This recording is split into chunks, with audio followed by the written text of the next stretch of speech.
Hello everyone, and welcome to another Arknights video.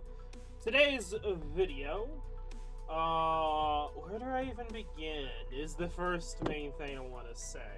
So, that they get rid of it. Yeah, so the rebuilding mandate is still there, but there's a lot to mention / talk about when it comes to Arknights specifically, because I've been putting a lot of focus, and most of my focus, into infield compared to most things.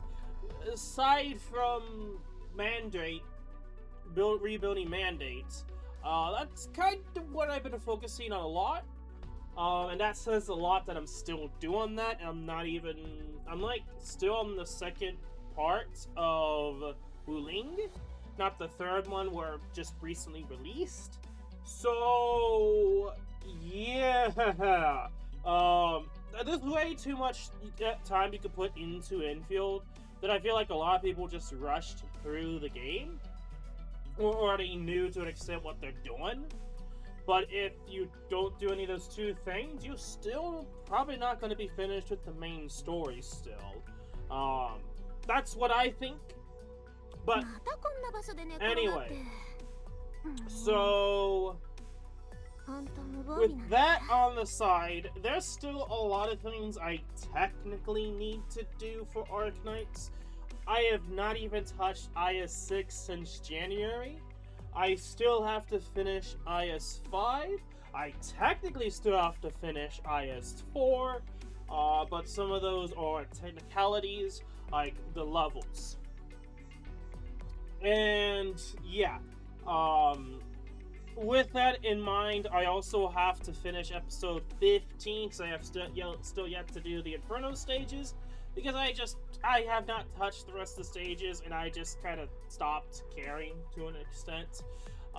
It's back and forth, because it's like, I don't know what's the best way I want to go about it.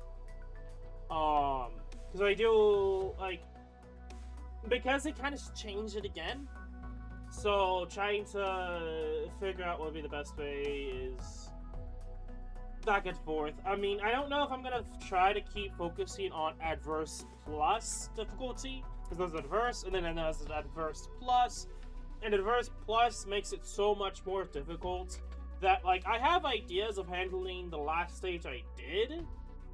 I just didn't really go about it yet, because I've been focusing on other stuff, especially with infield.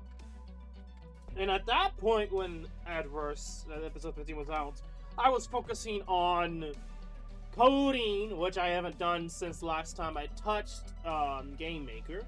And then, of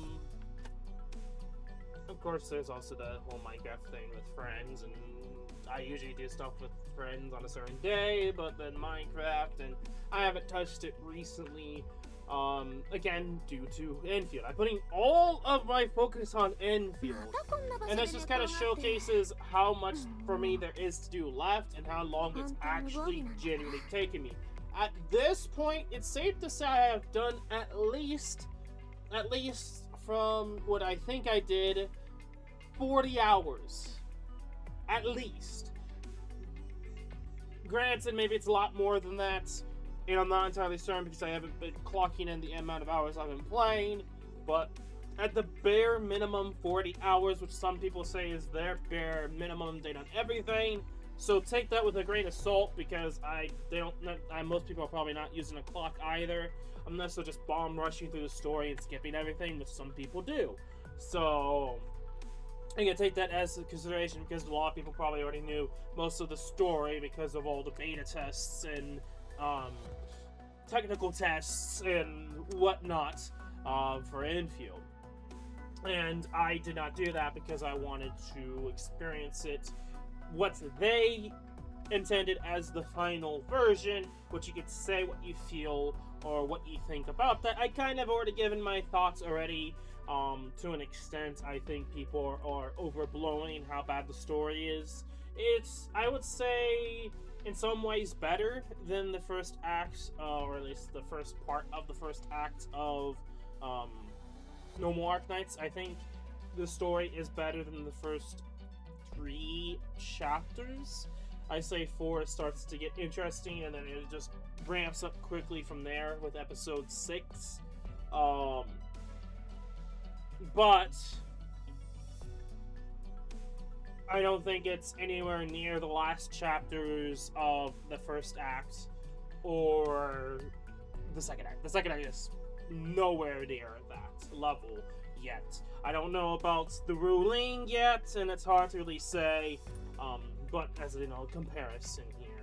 I think it's not as bad as people make it out to be, but I enjoyed it a lot more than most people, except a few exceptions being Tata. I think Tata's overblown. I understand what they were going for, and I feel like, while I did enjoy Yvonne's side story, I just feel like, at the same time, I have no sympathies for Tata at all. It's just a robot. It's hard to really gain sympathy for it, and then Tata wasn't in the story enough to make me sympathize as much. Just seeing a sign say, robot blow up, but when in the same cutscene that Tata blows up, like, it's more of a comedy than sadness. Anyway,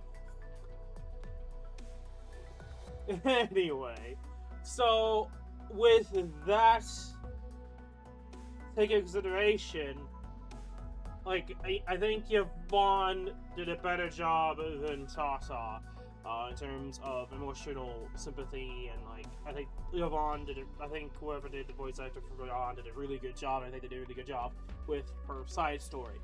But I still can't have sympathy for Tata, which does make it go down a little bit. But then again, I think it's better than your protest to an extent.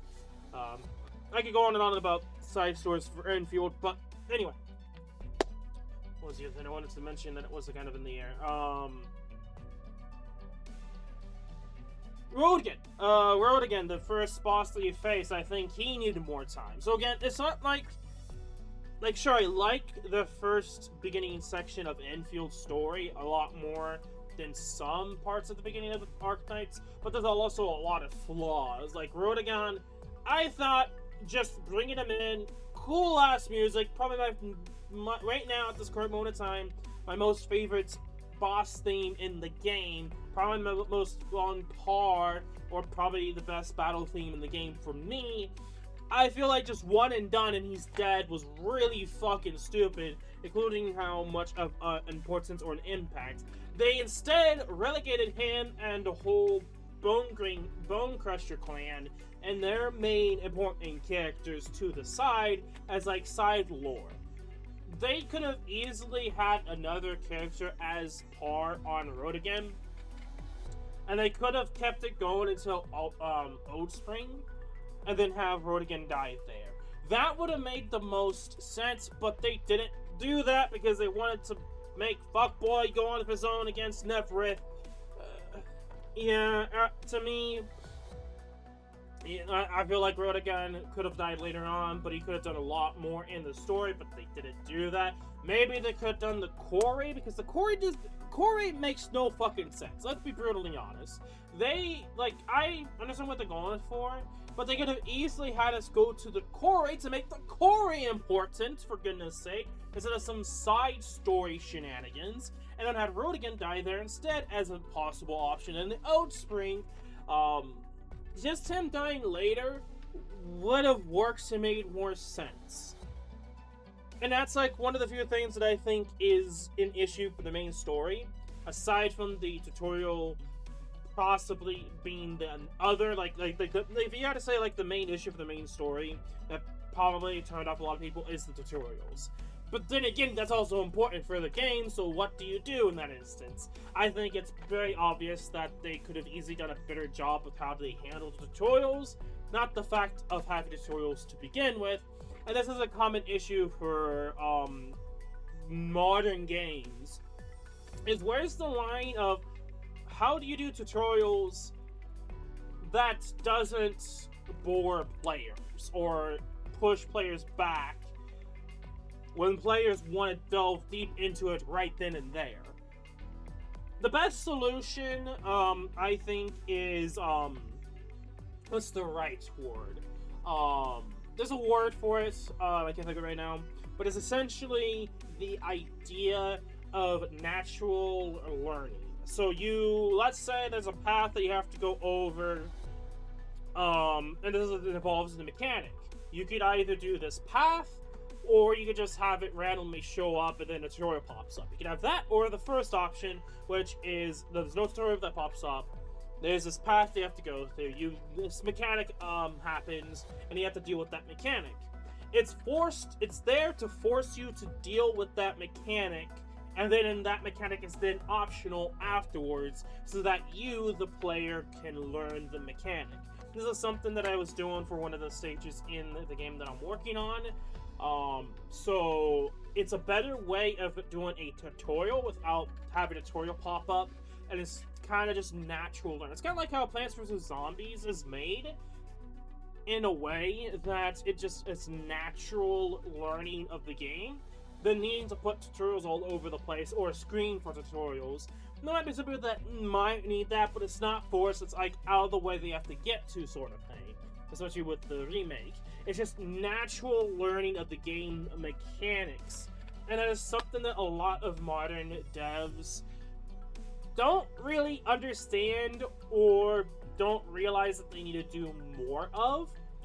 Now, some games, it's a lot more complicated, complicated because Arknights, for example, is a lot more in-depth, and there's a lot of things going on, so a lot of the times it is better off to do tutorials, because just throwing players in and just expecting to understand naturally is extremely difficult from my own experience. There's a lot of small things that the developers put in for the mechanic, but you just never know or never actually realize the thing until someone else says it, because there's some other group or some people found out eventually on the end that this certain mechanic also does something unique that the developers never tell you is a thing. And that has happened multiple times in Arknights. It is frustrating. But that's a good example of when tutorials are important, and for specific scenarios like Arknights, with how much mechanical complexity is in this game. So, for Arknights Infield, it's back and forth. I think there are some ways that it could just be natural understanding, and some gamers, even if they've never played a factory game, or have some that have, they will naturally understand of certain aspects. And then you can then do tutorials, not tutorials on how to place tiles to move things. I think most people can generally understand or kind of get the idea, and they can easily make a tutorial that's maybe kind of puts that in there, but you just figure it out naturally. To an extent, it's hard to really say. I think the idea with Infield, after a certain point, you do need tutorials, and that is where the sim simulations come in, where you have tutorials on characters, you have tutorials on factories and how certain setups are, so yada yada yada. You get the point. There is. So, to me, I think tutorials are necessary, but there has to be a fine line between what's going on in the gameplay and the story versus how much you interpede with both the gameplay and story to put in the tutorial. I know I'm getting sidetracked here, but I think it's an important thing to note, and that's the main issue of the beginning of the story that people had, was they didn't do a good job of doing that. That's the whole point of just going off the beaten path there, was to explain that they did need to do a better job with tutorial interwoven into the gameplay and the story. And they definitely could have done a better job in multiple aspects. And that's why people hate the story as much. I believe that's the case. Not so much that the story is bad. I don't think the story in of itself is that bad. I think it's overblown that it's bad. To an extent, I would say that for normal Arknights as well. To an extent. But then again, Arknights is more different because it's also, you're not really voice acting or anything like that. And of course, it's a visual novel, so it's a bit different in a lot of aspects. So in some ways, I kind of agree and disagree with the aspect of normal Arknights versus Infield that I mostly disagree with people's opinions on the story. Anyway. enough of me yapping about infield. When it comes to episode 16, as I've done for other episodes, I'll probably be doing on the easiest difficulty because I think it was just normal and adverse for episode 15.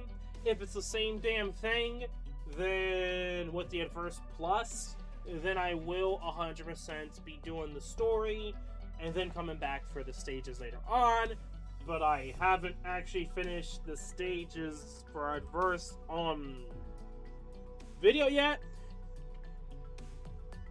Because of that, it's like, god damn it. So what I'll probably end up doing is I'll probably read through episode 16, get through episode 16 in normal fashion, and then adverse and adverse plus will be on the side after, of course, it's gonna be done after I actually finish episode 15, which I haven't gotten around to yet because of Enfield. Kinda understand how things are going. Cool. So, I think in terms of an update, or rather generic updates, I could finish it off here. But the biggest bit, I'm gonna go for Mantra. I know a lot of people try to skip and go for other banners, but generally speaking, from my luck and from how I go about things, I know people are going crazy for a plus boy, plus girl, but I'm not that crazy. Like, to me, they don't really offer anything to me that feels like it's on par with Jagodia. Maybe story I changed my mind, but to me, like, they don't, like, sure, you can freeze blue boxes, but that gets eventually destroyed. So it's not a permanent thing that is, like, super needed, aside from just being AFK. And then, of course, you have, I still probably use Thorns anyway, which I will talk about the mandate, after, before I summon. And then Silver Ash, like,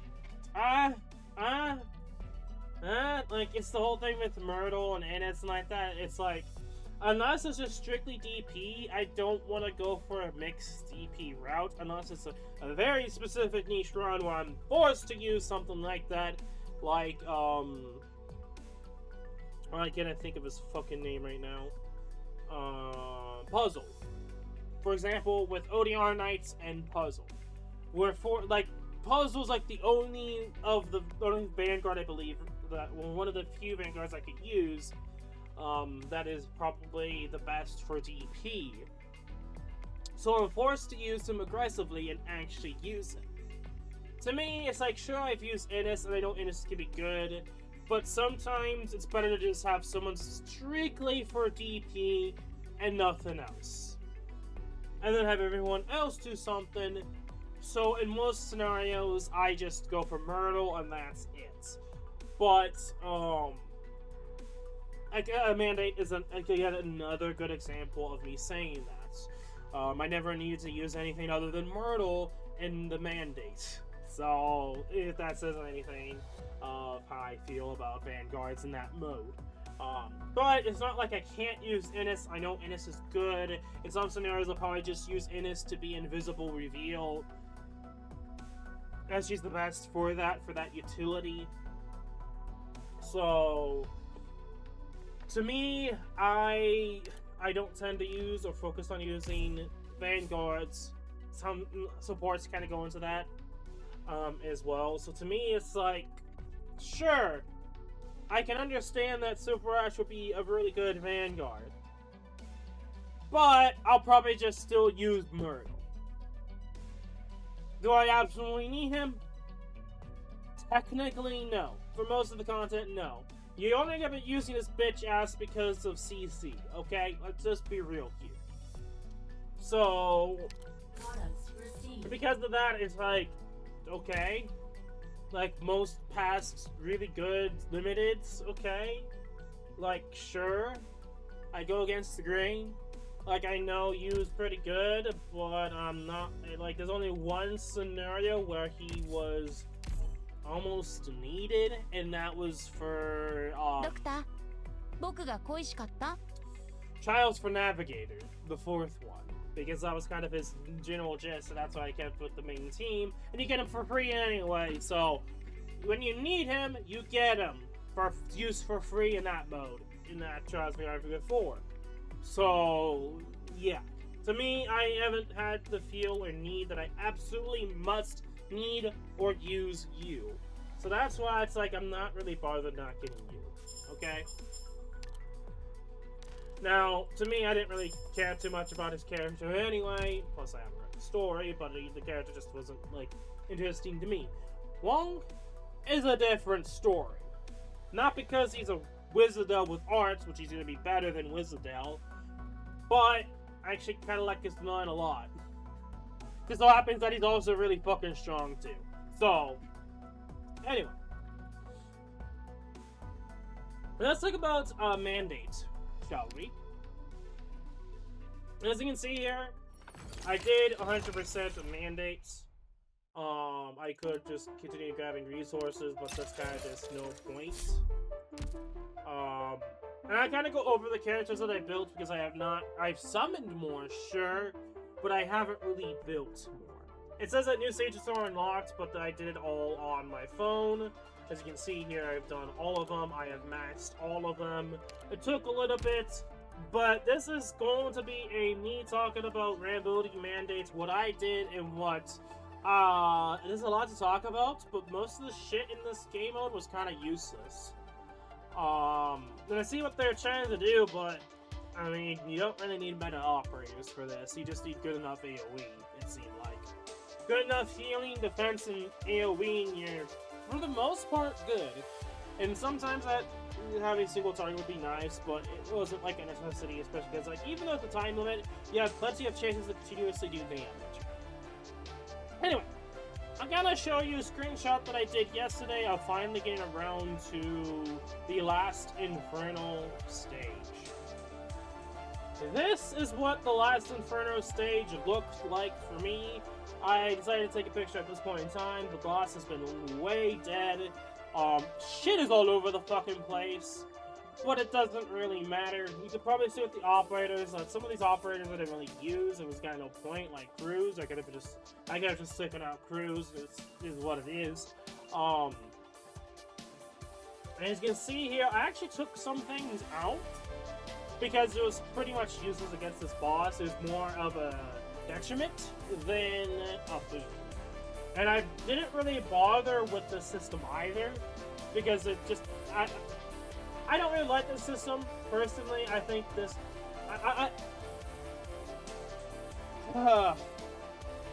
Okay. I have a lot to say for this event. A lot to say. So, just gonna give you an idea of what I was using at the end. A lot of Year 1 operators, the meta would be considered 2 casters, being Logos and Lopland Altar.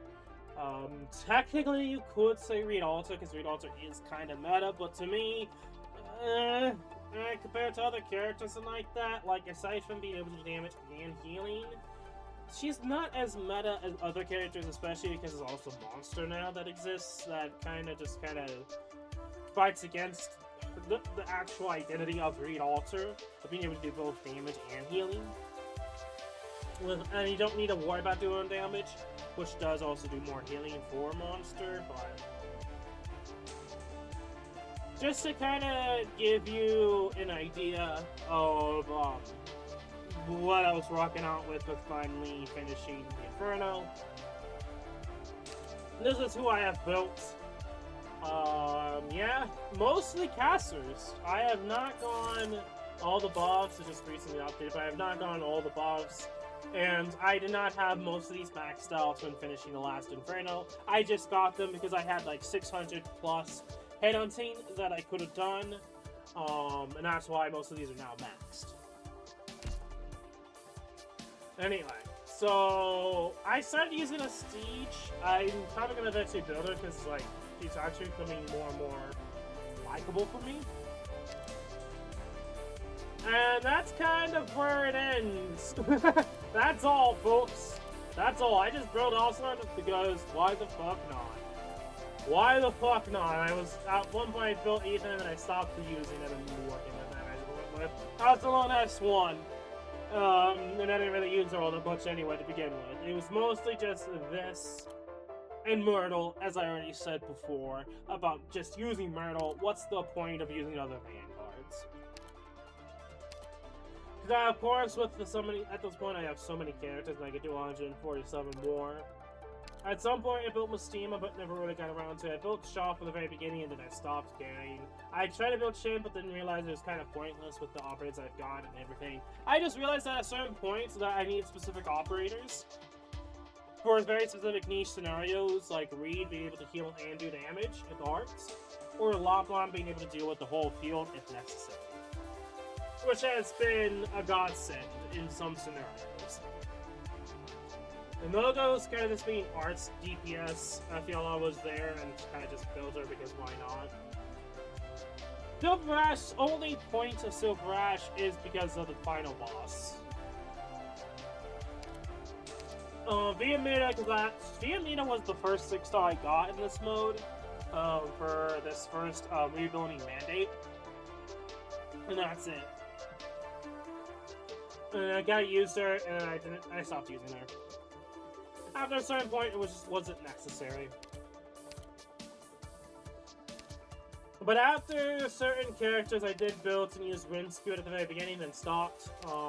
But yeah, after a certain point, yeah, I have really good 6-stars I could have used, like Guinness, Degenbrecher, Penance, maybe Pauzinko, Typhoon, Ray, not a lot of Susai, but the collab character I could have used Wizardel, but I haven't built her at all. Like, I have plenty of operators I could have built or used 6-star wise. Some of them are recently new that I just didn't because it wasn't necessary. And that's like the main point I want to say is that like this event is cool, but the difficulty, while I like where it is, it to an extent, it wasn't necessary to build or use the amount of 6-stars operators. I have a lot to say about lots of other things here. This is gonna be a ranty session, okay? First of all, I hate at the very beginning of how E2 works. I think it took way too long to E2 because E2 was necessary after a certain point to do certain things in this game mode. And they stalled that bitch out like mad crazy. It's another, it felt like another, what's it called? Reclamation algorithm. It was another essentially reclamation algorithm in terms of stalling you out so much that I was just becoming annoyed. Then fine. But after I started getting characters E2, it was smooth sailing to an extent, but after a certain point, there was no point in continuing onwards. So I was just going for 6-stars that, or at least E2s I should say, and specific 6-stars that I felt like was absolutely necessary. More so than strength and versatility and different options for different scenarios. Which I don't hate the idea, I just feel like it needs to be tweaked. I think getting 6-stars should be harder, but it should be easier to get E2. That is my thought process on this game mode, personally. I think that's one thing I would fix.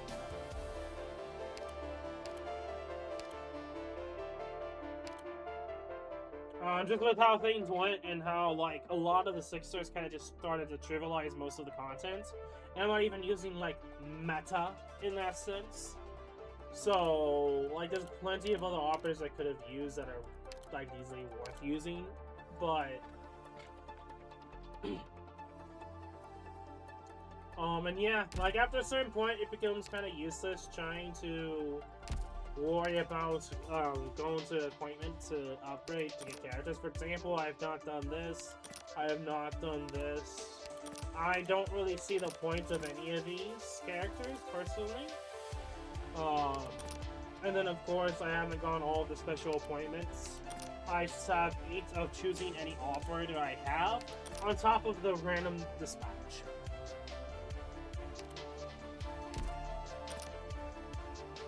And, yeah. That's one of the first things I think needs to be changed. Make it easier to E2. Make it harder to get 6 stars. Aside from that, like, that's all I can really say, for that. The second thing is the module system. I do not fully hate the idea. I just felt like a lot of them made no sense, or was practically useless. And eventually you just kind of realize that the Wilderness Village combined with the teleporter to get the Rampaging Vacuum was literally the best thing to go for. I didn't understand the reference because this game mode wasn't out, but then actually reading like a normal person should be reading, you realize that the Rampaging Vacuum is the best of enemy in this event because it gives you all the rewards. So it just makes it possible to actually max clear than going for different ones. And it's kind of like a damned if you do, damned if you don't moment for the developers, because you can either keep it like this system, or you try to force the player to use all of the constructs logically. The issue is that a lot of the constructs are meaningless. Mostly, sure, because of the whole combo with the Witchcraft and the Wilderness Village, but some of these I just felt like were kind of useless, and some of them I didn't use. Like, I pretty much just kept with Ruins and Survey, and then I went with the Formation Stabilizer, but this became kind of useless and more of a detriment, especially at the very end because of these guys and with the final boss. And I could have just stayed with the Ruins and Surveyor, and maybe the Outburst. Because the Surveyor does enough to get you what you need of this material. The Formation Stabilizer was kind of useless, because you got what you needed because it gave you enough places to make into Ortanium rock formations. So again, just kind of destroyed the point of needing to go for this. I did use the advanced detector system to make a sensor hub,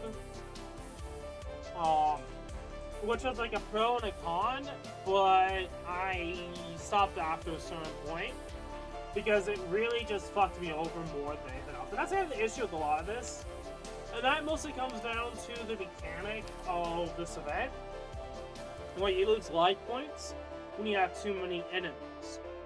And it's because of that specific mechanic where it just felt like a lot of trying to go for many different types of equipment, constructs, modules, whatever you like to say they are. I just stopped caring and mostly just focused on the Wilderness Village, because that pretty much gave me all I needed for most of like the E2ing, the upgrade potential materials for this game. Everything else was obtained on the side. Farmland was pretty much useless. The idea that it doesn't work if enemies go over it, while you just need to keep placing the bush, was pretty much fucking useless. What were they thinking? Bush is way better than Farmland because you have the healing effects, you don't have to worry about it not giving you tickets. Granted, these training handbooks you get from enemies, and you are better off getting it from some other form. Just from defeating enemies alone gives you tickets. Bush, you can argue the bush and the farmland aren't important at all. The only important one of the terrain is the woods. The woods. If you go for anything else, you're stupid. You're better off going for woods from my own experience. I know some people are probably thinking the river's pretty good. I did not give a fuck about the river. I never use the river. You even go back to the picture I just showed you. I didn't use the river at all. I think it was way too overcomplicated and unnecessary when you could just do the woods and be okay and fine and perfectly dandy. On top of that, you get to get more of them and more attack, and you get to face another enemy, and of course you do more forests. And of course, training books and grants other materials as well. which the river kind of does that too after a certain point. But I'm gonna be really honest, dealing with this fucker was way easier than trying to deal with a ranged, the diver. Yeah, regardless, it's gonna be a ranged enemy and a defensive enemy. Better off dealing with the Takayan Brave Warrior than those two dumbheads that I believe the Dock Worker can stun. And the diver is the sniper, so it's not too bad, but after certain points, I just don't see the point of going for any of these. I mean, I guess you could go with this, but I mean, I don't see the point.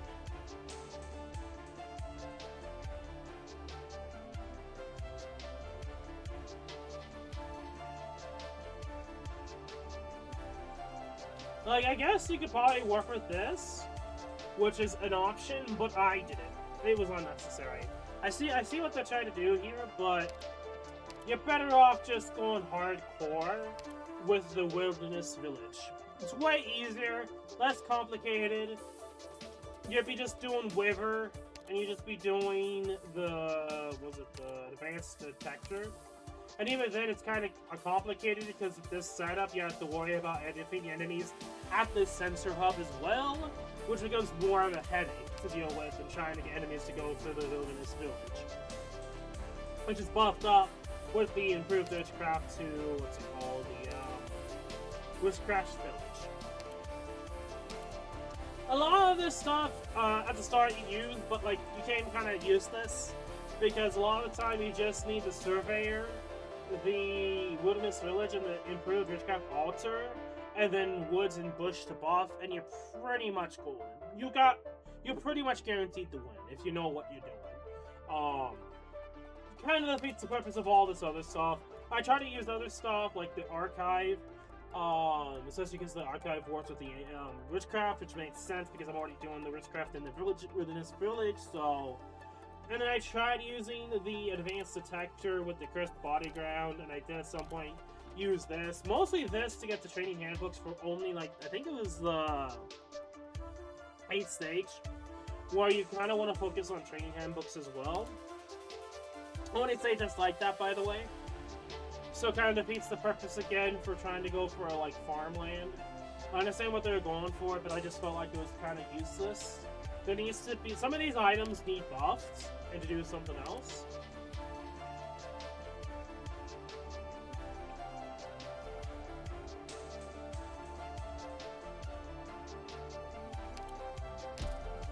Anyway, enough of me yapping. I enjoyed this event regardless.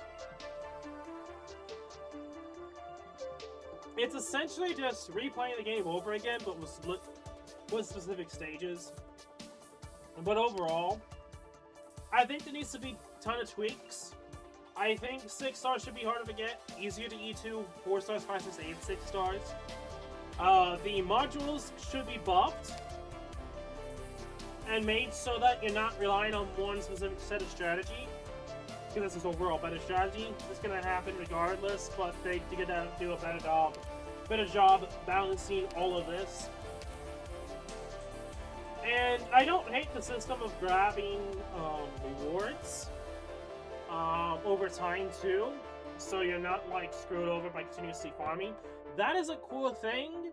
It's just after a certain point it's pretty much useless because then you overrun with stuff and you already have enough strength to handle it unless you're a new player. If you're a new player, that is a totally different scenario to someone as a veteran that could just beat this without much operators and just kind of beat it, taking my time and just enjoying it as it is. I didn't do this instantaneously because Enfield. Again, Enfield. Anyway.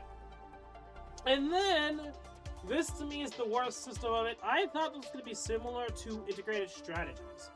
Where if you got a character you didn't own, okay, I can use that character, right? Right? Get to use characters you don't own? Aside from collab operators, which is fair enough. No, I understand with collab operators, sure. But you have to go through the select support system. Select a character from support. And that is how you get characters you never owned before to use them. And that is assuming that you could do that. It's assuming you could do that, which you can't really do. Actually, you can build them up. So I say that, but that's assuming that you can get it and worrying about the refresh system. Because you still have a fucking timer on the refresh system that's pretty much forced to use characters that if you want a specific character to use, you have to go through that. So fucking stupid.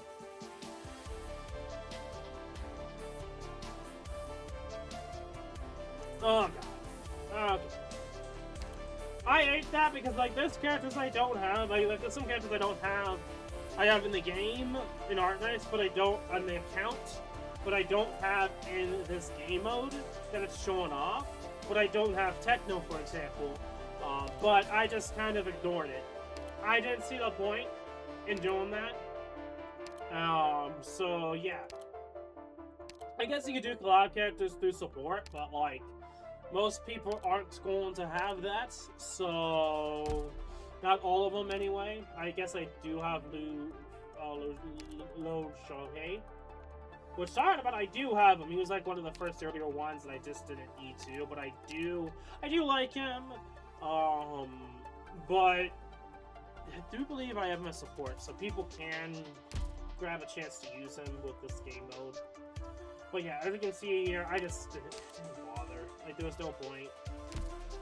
But do I necessarily think that it needs to be buffed to high hill in terms of difficulty?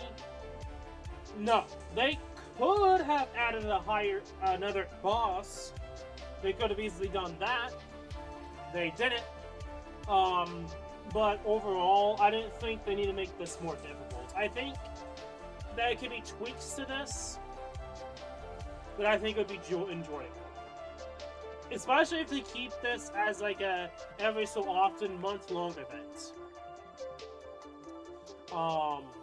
But if they make it permanent, I don't know if I would like it per se with reclamation algorithm, unless it gives resources to your account like Originium, and Ordum. Like it brings me to the name. It's Originium. Like blah blah blah. What is the word I'm thinking of? Out of Origin Prime. Doctor, ちょうどいいところに来た。これ食べてみて。Orndum. Yeah, so I was trying to say that, but my brain was thinking Originium, which is kind of the main word for Originium. But anyway, you get the point. So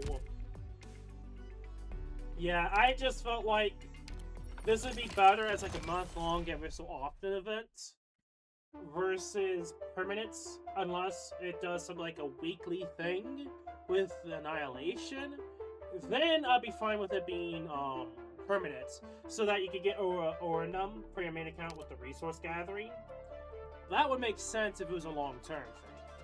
That would be interesting because then they could add United content and ways to get Orndum. But anyway. So yeah, everything's maxed, as I already said before, but yeah, showcase there. There's no point in me doing anything else with this unless I just want to grab all the operators and max them out, but even then, just look at this. I did not do all the urgent tasks. It shows you, like, they promote a lot. I did not really use Vanguards, I didn't really use much Defenders. I did have Healing Defenders, Saria and Neural, but they didn't really use as much as I probably did for other characters. I didn't really use that many medics. I mostly used, I'm being stupid with the name. Not Isiscus, but, can't think of my name right now, but I was using the support for healing more than actual healing. And then even with support, I didn't really only use one. So yeah, can I show you who I didn't really use much of? Anyway, I know, React session.